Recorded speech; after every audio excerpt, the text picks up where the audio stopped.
My father was also very, very poor. He was unemployed and struggling to make ends meet for 15 years of my life that I had the privilege of knowing him. From when I was 10 to when I was 15, not being able to afford fancy gifts for me, he would wrap up something old that belonged to him in newspapers and declare it as a birthday gift when my birthday came along. It's the story of the 5 gifts my father gave me and how they helped me become what I am today.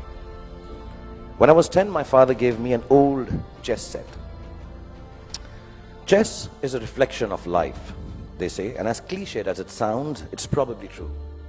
The first thing it teaches you is that every move has a consequence, whether you perceive that it does or does not.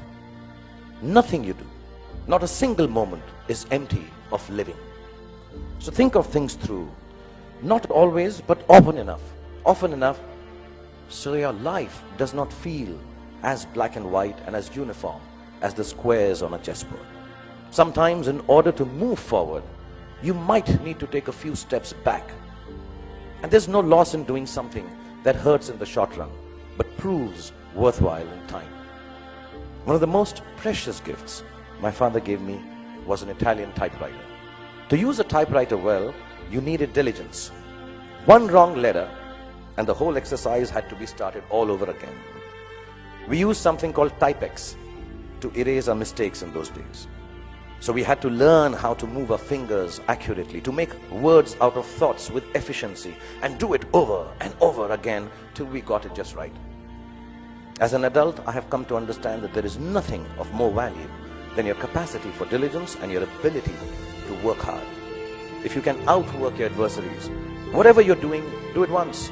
Then do it one more time, even more carefully. Practice will make everything seem easier. Be diligent, be thorough. Think of every job you do as the first one, so you have to get it right or you won't be able to impress everyone. And at the same time, do it as your last job, as if you will not get a chance to do it again ever. In fact, you can outwork yourself. If you can outwork yourself, then pretty much nothing can prevent you from glory. And my father gave me a camera. And the most beautiful thing about it was that it did not work. And the fact that there was never any actual photograph to see taught me my most important lesson yet. That creativity is a process of the soul. It does not need an outcome or a product for the world to accept. It needs only the truth of its own expression. It comes from within and makes of your world whatever you wish it to make. So don't be afraid of your own creativity. Honor it. My father was a funny guy. He had the capacity to turn any kind of serious situation in a way that it seemed less stressful, with a bit of humor. Without a sense of humor, the world will always be a dull and dreary place. No darkness or despair should ever be beyond a good and a hearty laugh.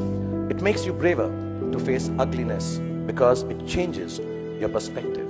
But I certainly hope that you will have understood what I understand now.